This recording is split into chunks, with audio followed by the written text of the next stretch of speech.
What is going on, everyone? Badger here. Should have like and sub, and let's get into this. I am going to treat this as a victory, even though it is just one DEI team and not probably the many others they have.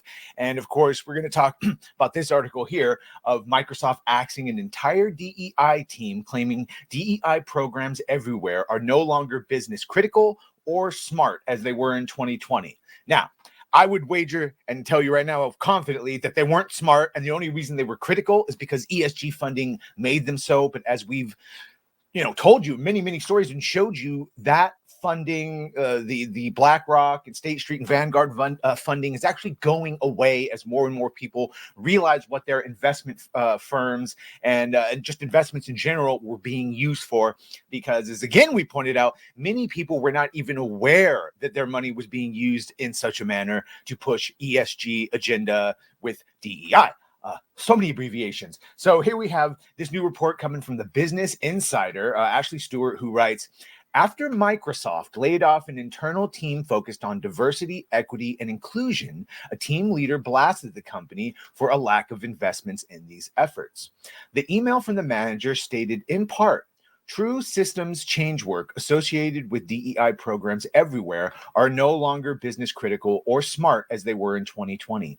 The report also noted that the team was eliminated because of changing business needs as of July 1st. And I would wager that those needs changed a lot earlier than that, or maybe they never really existed.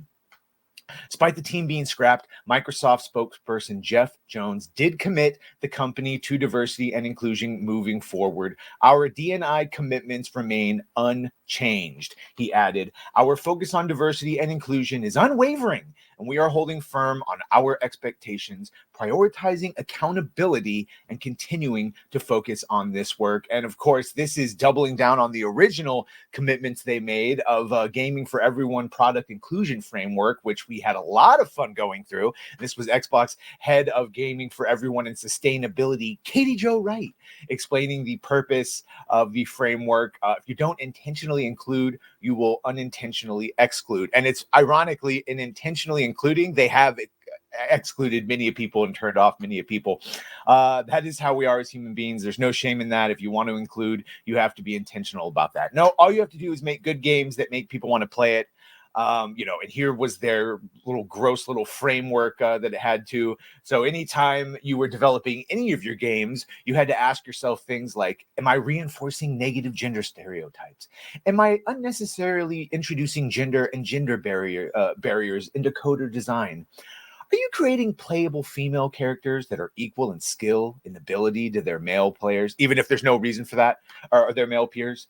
Are your female characters equipped with clothing and armor that fits their tasks? Do they have exaggerated body proportions? Do they look like women, and do they have breasts, basically?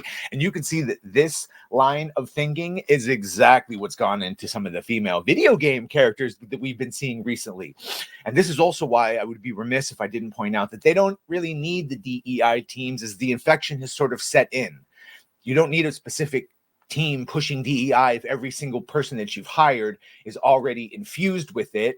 And then just the last thing before we moved on to the type of people that they do hire, create surface content that depicts diverse characters, stories, and characters. And it's like, that's great as long as it fits the gameplay and the style and the story. But when just while we're talking about the people that they do hire, you can see Kelly Lombardi here. Raise your hand if you're not a white man and you buy video games.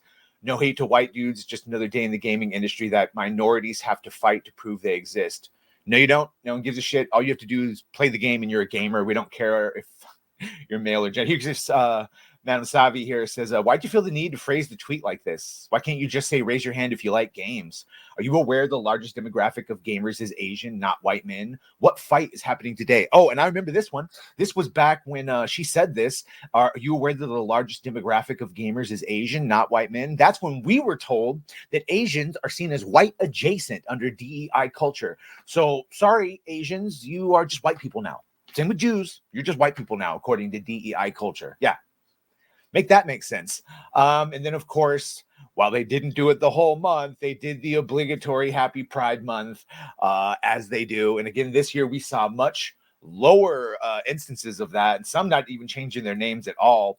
And this just goes back to even Marty O'Donnell, one of the best composers. He did the first games, or first 3 games, or first 2 and then part of 3. Either way, dun, dun, dun, dun, dun, dun, dun, dun, that dude. All right, he got fired basically. Well, multiple reasons why that might have happened, but let's just say what he said during his time. He says, I started seeing it a little bit even during our 2002 production of Halo 2, which goes quite a ways back. We were making Halo 2 in 2002, 2003, which was close enough after 9/11. If you know the story of Halo, it's about a group of religious zealots that essentially will commit suicide to keep their religion going. That's the characters we have for the government. Yeah, it's extreme religion. Islam is one of them. If you haven't noticed, they're very extreme about it. They do real wacky things. They call you infidel and kill you if you don't convert.